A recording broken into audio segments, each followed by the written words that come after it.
بسم اللہ الرحمن الرحیم۔ آج ہم انشاءاللہ غسل سے متعلق کچھ احکام پڑھیں گے، چونکہ ہمارے ابھی طہارت کا ہی باب چل رہا ہے۔ غسل کب فرض ہوتا ہے اور غسل کا طریقہ کیا ہے؟ رسول اللہ صلی اللہ علیہ وسلم نے فرمایا ان اللہ لا یستحی من الحق، اللہ تعالی حق بات کو بیان کرنے سے حیا نہیں کرتے۔ تو غسل کے جو مسائل ہیں ان میں بھی بعض دفعہ کچھ ایسی باتیں آتی ہیں جو بظاہر حیا کے خلاف ہیں، لیکن علم کی ایک بات ہے، سیکھنے اور سکھانے میں حیا اگر کریں گے تو پھر ظاہر ہے ساری زندگی جاہل ہی رہے گا انسان۔ اور غسل کے مسائل سیکھنا اس لیے ضروری ہے کہ غسل جب فرض ہوتا ہے تو جب تک مکمل غسل نہ ہو آپ کی نماز ادا نہیں ہوتی۔ رسول اللہ صلی اللہ علیہ وسلم نے فرمایا الماء من الماء، حدیث ہے کہ غسل فرض ہوتا ہے خواہش نفس کے ساتھ جسم سے منی خارج ہونے سے۔ مرد پہ غسل کب فرض ہوگا؟ جب اس کے جسم سے شہوت کے ساتھ منی خارج ہو۔ منی بالکل سفید رنگ کی چیز ہے، ایک ہوتی ہے مزی۔ شہوت پیدا ہونے سے اگر کسی کے مرد یا عورت کے صرف رطوبت خارج ہونا شروع ہو گئی، اس سے غسل فرض نہیں ہوتا۔ جب تک مکمل شہوت پوری نہیں ہو جاتی اور مادہ منویہ خارج نہیں ہو جاتا، چاہے احتلام کی صورت میں ہو یا کسی بھی طرح سے ہو۔ مردوں کے ساتھ چونکہ یہ بہت زیادہ ہوتا ہے نائٹ فال کی صورت میں، مردوں پر غسل کی یہ صورت بہت زیادہ فرض ہوتی ہے۔ جیسے ہی بلوغت ہوتی ہے تو احتلام شروع ہو جاتا ہے، ہفتے میں 1 دفعہ 2 دفعہ 3 دفعہ، بعض نوجوانوں کو روزانہ بھی 2 دفعہ ہوتا ہے۔ جبکہ خواتین میں یہ والے غسل کی صورت بہت ہی کم ہوتی ہے کہ ان کو نائٹ فال ہو یا اس طرح سے غسل فرض ہو۔ ہزاروں میں کسی ایک عورت کے ساتھ ایسا ہوتا ہے۔ ایک صورت تو یہ ہے غسل فرض ہونے کی۔ دوسری صورت کیا ہے کہ جب انسان اپنی زوجہ کے ساتھ ملاپ کرے اور انٹرکورس ہو جائے، چاہے اس صورت میں ڈسچارج دونوں میں سے کوئی ہو یا نہ ہو، لیکن دونوں پہ غسل فرض ہو جائے گا، مرد پہ بھی اور عورت پہ بھی۔ یہ تو مردوں کے غسل کے فرض ہونے کا ہے۔ مردوں کے غسل میں ایک چیز یہ بھی ہے کہ اگر آپ نے رات کو نیند کی اور صبح آپ اٹھے اور آپ نے کپڑوں پہ نشان دیکھا، اب آپ کو یہ پتہ نہیں چل رہا کہ یہ منی کا نشان ہے یا مزی کا ہے، تو بھی آپ پر غسل کرنا فرض ہے۔ یہی سمجھا جائے گا کہ یہ آپ خواب میں ڈسچارج ہوئے ہیں۔ عورت پر جو غسل فرض ہوتا ہے ایک اور صورت میں ہوتا ہے کہ جب خواتین کو ایام آنا بند ہو جاتے ہیں، حیض یا نفاس سے جب پاک ہو جائیں، تو بھی ان پہ غسل فرض ہے۔ یہ تو غسل کی فرضیت سے متعلق احکام تھے۔ کچھ چیزیں ایسی ہیں جن میں غسل سنت ہے، فرض نہیں ہے۔ جمعہ کے دن غسل کرنا رسول اللہ صلی اللہ علیہ وسلم نے بہت زیادہ تاکید کی ہے۔ سنت کی 2 قسمیں ہیں، سنت مؤکدہ اور سنت غیر مؤکدہ۔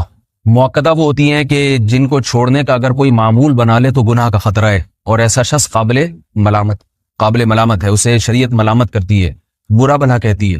تو غسل سنت مؤکدہ ہے ہفتے میں 1 مرتبہ، چاہے جمعے کے دن ہو یا کسی بھی دن ہو۔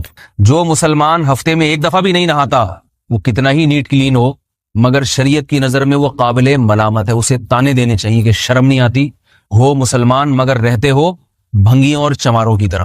ملامت تو اسی کو کہتے ہیں نا۔ اس کی دلیل رسول اللہ صلی اللہ علیہ وسلم نے فرمایا، صحیح حدیث ہے، حق علی کل مسلم ان یغتسل کل اسبوع مرۃ، کہ ہر مسلمان پر لازم ہے کہ وہ ہفتے میں کم از کم 1 مرتبہ غسل کرے۔ ہر مسلمان پر لازم ہے، چاہے اس پہ غسل فرض نہ بھی ہو۔ اور کس دن بہتر ہے؟ جمعہ کے دن۔ نبی صلی اللہ علیہ وسلم نے حکم دیا ہے کہ جمعے کے دن غسل کیا جائے۔ امام احمد ابن حنبل کا مذہب یہ ہے کہ جمعے کے دن غسل کرنا واجب ہے، صرف سنت نہیں ہے بلکہ واجب ہے، لیکن جمہور کا مذہب یہ ہے کہ سنت عمل ہے۔ غیر مسلم جب اسلام قبول کرتا ہے تو اس وقت بھی اس کے لیے غسل کرنا سنت ہے۔ جب ہم مردے کو نہلاتے ہیں تو جو مردے کو نہلائے اس کے لیے بھی خود غسل کرنا افضل ہے، سنت عمل ہے۔ عید کے دن غسل کرنا سنت عمل ہے۔ تو یہ وہ تمام مواقع ہیں جن میں غسل کرنا رسول اللہ صلی اللہ علیہ وسلم کی سنت ہے۔ غسل کا طریقہ کیا ہے؟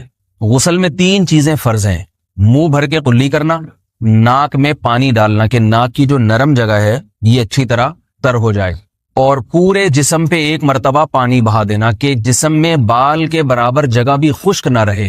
یہ تو ہے فرض، یعنی یہ کام کسی نے کسی بھی طرح سے کر لیا تو غسل ادا ہو جائے گا، چاہے اس کی نیت غسل کی تھی یا نہیں تھی۔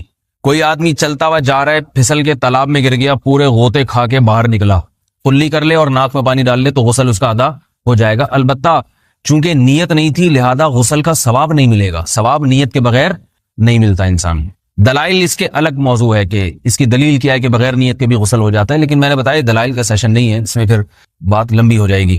تو یہ تو ہے فرض، پورے جسم پہ پانی بہانا، کلی اور ناک میں پانی۔ سنت طریقہ کیا ہے؟ رسول اللہ صلی اللہ علیہ وسلم غسل کیسے کرتے تھے؟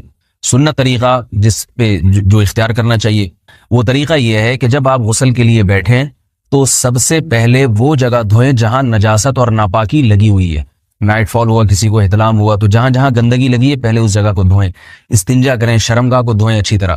سمجھ رہے ہیں بات کو؟ اس کے بعد ہاتھ دھوئیں اور مکمل وضو کریں، جیسے ہم عام حالات میں وضو کرتے ہیں۔ مکمل وضو کرنے کے بعد دائیں کندھے پہ پانی ڈالا، لیفٹ سائڈ پہ پانی ڈالا۔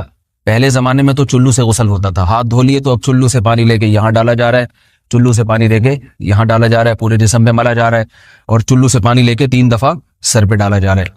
تو آج کل چلو ولو تو ہے نہیں، شاور کے نیچے جا کے کھڑے ہو جاتے ہیں، تو اس میں یہ کہ شاور کھولے اس میں کھڑے ہو جائیں، سارے چلو اس میں خود بخود ہی ہو جائیں گے، پورے جسم پہ پانی بہہ جائے گا۔ نبی صلی اللہ علیہ وسلم کے دور میں یہ جدید چیزیں نہیں تھیں، شیمپو اور صابن، تو آپ صلی اللہ علیہ وسلم بیری کے پتوں سے غسل کی ترغیب دیا کرتے تھے۔ بیری کے پتوں کو اگر پانی میں پکایا جائے تو پانی میں میل کچیل صاف کرنے کی صلاحیت بہت بڑھ جاتی ہے۔ ہمارے زمانے میں تکلف کی ضرورت نہیں ہے، صابن ملتے ہیں، اس سے نہایا کریں، بہرحال کہنے کا مقصد یہ آپ لوگوں سے، تو یہ سنت طریقے سے غسل ہو جائے گا آپ کا۔ سمجھ رہے ہیں بات کو؟ سب سے پہلے استنجا کیا، اس کے بعد وضو کر لیا، اس کے بعد غسل کر لیا۔ اگر کسی نے غسل میں وضو نہیں کیا اور ویسے ہی پورے جسم پہ پانی بہا دیا تو بھی اس کا وضو خود بخود ہو جائے گا، اس غسل سے وہ نماز پڑھ سکتا ہے، کیونکہ بعض لوگ غسل کرنے کے بعد دوبارہ وضو کر رہے ہوتے ہیں، اس کی ضرورت نہیں ہے، کیونکہ جب غسل کرتے ہیں تو وضو والے اعضاء تو خود بخود اس میں دھل جاتے ہیں۔ یہ ہے غسل کا طریقہ۔ وضو کیسے ٹوٹتا ہے؟ جن چیزوں سے غسل فرض ہوتا ہے ان چیزوں سے وضو تو بہرحال ٹوٹتا ہی ہے، اس کے علاوہ بھی وضو ٹوٹتا ہے۔ اس سے پچھلے لیکچر میں نے کچھ تفصیل بتائی تھی کہ نجاست جسم سے کہیں سے بھی خارج ہو جائے یا نجاست نکل کے بہہ پڑے، اگر قضائے حاجت کی جگہوں سے نجاست خارج ہوئی ہے تو نظر بھی آ جائے وضو ٹوٹ جائے گا، اور قضائے حاجت کے علاوہ جگہوں سے اگر نجاست خارج ہوئی ہے، خون وغیرہ ہے جیسے، تو جب تک نکل کے بہے گا نہیں تو اس وقت تک وضو نہیں ٹوٹے گا۔ سمجھ رہے ہیں بات کو؟ وضو کا طریقہ کیا ہے؟ سب سے پہلے دونوں ہاتھوں کو دھویا جائے، 3 دفعہ کلی کی جائے، مسواک کی جائے، 3 دفعہ ناک میں پانی ڈالا جائے، پھر پورے چہرے کو پیشانی، یہ جو ہے جہاں سے پیشانی ہماری شروع ہو رہی ہے اور تھوڑی کے نیچے، تھوڑی جہاں ختم ہو رہی ہے، اور ایک کان کی لو سے دوسرے کان کی لو تک 4 اعضاء ہیں وضو میں دھونا فرض ہیں۔ 1 چہرہ، نمبر 2 بازو، نمبر 3 سر کا مسا، چوتھائی سر، اور نمبر 4 پاؤں کو دھونا۔ اس کی دلیل قرآن مجید کی مشہور آیت ہے فَاغْسِلُوا وُجُوهَكُمْ وَأَيْدِيَكُمْ إِلَى الْمَرَافِقِ۔ اللہ فرماتے ہیں ایمان والو، جب نماز کا ارادہ ہو تو اپنے چہروں کو اور اپنے ہاتھوں کو دھو، سر کا مسا کرو اور پاؤں کو ٹخنوں سمیت دھو۔ دھونے کا حکم ہے قرآن مجید میں۔ البتہ سر کے بارے میں یہ نہیں آئے پورے سر کا مسا کرو، بلکہ آ رہا ہے وَامْسَحُوا بِرُؤُوسِكُمْ، با کا لفظ ہے، با آتی ہے تبعیض کے لیے کہ سر کے بعض حصے کا مسا۔ اب بعض حصے کا قرآن حدیث میں کہیں تذکرہ نہیں ہے، تو اس میں فقہاء کرام کے اجتہادات ہیں۔ امام شافعی فرماتے ہیں تھوڑا سا بھی ٹچ کر لیا سر کو ہو جائے گا، امام ابو حنیفہ فرماتے ہیں نہیں، کم از کم 1/4 کا ہونا ضروری ہے۔ سب کے اپنے اپنے دلائل ہیں، ان دلائل میں نہیں جاتا۔ فقہ حنفی کو جو فالو کرنے والے ہیں تو ان کو چاہیے کم از کم 1/4 سر کا مسا، یہ فرض ہونے کے لیے ضروری، مگر سنت کیا ہے؟ پورے سر کا مسا۔ نبی صلی اللہ علیہ وسلم دونوں ہاتھوں کو بھگو کے پورے سر کا مسا کرتے تھے ایسے۔ سمجھ رہے بات کو؟ اور مسا کے جو یہ ٹیکنیکل طریقے ہیں کہ آپ یوں پہلے انگلی بنائیں، پھر یوں لے کر جائیں، پھر یوں گھما کے لائیں، پھر یوں، یہ ٹیکنیکل طریقے حدیث سے ثابت نہیں۔ مسا کا طریقہ کیا ہے؟ بھیگا ہوا ہاتھ لے کے ایسے پورے سر کو ہو گیا۔ پھر حدیث میں یہ بھی ہے کہ یوں لے جاؤ اور یہ بھی ہے کہ دو واپس بھی لے کر آؤ، دونوں طرح سے ثابت۔ تو ایسے بھی کر سکتے ہیں کہ یوں لے جائیں، اور ایسے بھی کر سکتے ہیں لے کے جائیں اور پھر واپس بھی لے آئیں، دونوں طریقے جائز ہیں، لیکن کم از کم سنت اتنی ہے کہ پورے سر کا مسا ہونا چاہیے۔ بعض لوگوں کو شو مارنے کا شوق ہوتا ہے، اگر وہ واپس لائیں تو بال ان کے خراب ہو جاتے ہیں، کہتے ہیں یار یہ پھر مسئلہ خراب ہو جائے گا، تو پھر ایسے لوگ صرف یوں ہی لے جائیں کافی ہے۔ افضل تو یہ کہ یوں بھی لے جائیں، یوں بھی لے جائیں، دونوں طرح سے صحیح ہے، بہرحال دونوں حدیث سے ثابت ہیں۔ سمجھ رہے ہیں بات کو؟ اور یہاں ایک اہم مسئلہ بتا دوں، قرآن مجید نے پاؤں کو دھونے کا حکم دیا ہے، پاؤں پہ مسا کرنے کا حکم نہیں دیا، اور حدیث میں خفین پر مسا کرنے کا حکم ہے۔ تو قرآن اور حدیث کو فقہاء نے جمع کیا ہے، لہذا وہ موزے جن میں آسانی سے پاؤں دھوئے جا سکتے ہیں ان میں چاروں ائمہ کے نزدیک پاؤں پہ مسا کرنا جائز نہیں۔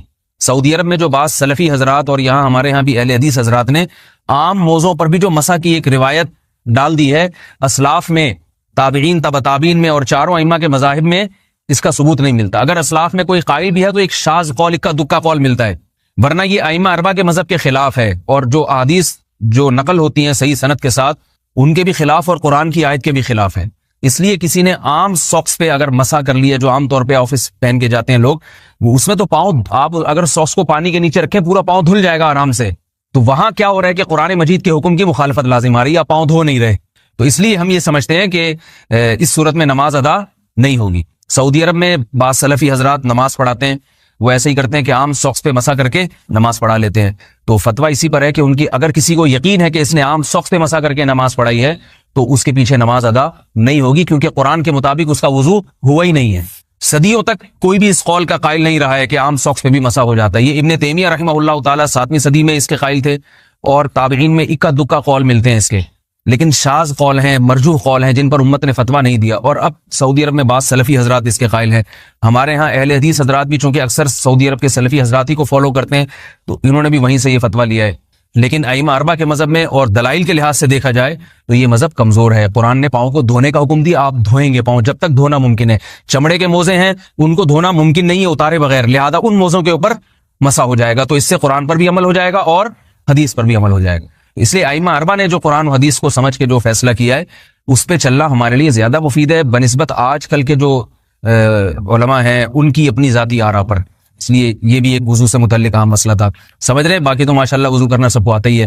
اور وضو کے بعد دعا کیا ہے؟ کلمہ شہادت، اشہد ان لا الہ الا اللہ وحدہ لا شریک لہ اشہد ان محمدا عبدہ ورسولہ اللہم اجعلنی من التوابین واجعلنی من المتطہرین۔ اے اللہ تو مجھے بار بار توبہ کرنے والوں میں شامل کر دے اور بار بار پاکیزہ رہنے والوں میں شامل کر دے۔ توبہ اس لیے کہ میں نے ظاہری طہارت تو حاصل کر لی، مجھے روحانی طہارت بھی عطا کر دے۔ اگر میں نے گناہ کی ہوں تو مجھے ان سے بھی توبہ کی توفیق عطا فرما لے، تاکہ اس لحاظ سے بھی میرا وضو ہو جائے، اس لحاظ سے بھی میں پاک ہو جاؤں۔ سبحانک اللہم و بحمدک، نشہد ان لا الہ الا انت، نستغفرک و نتوب الیک۔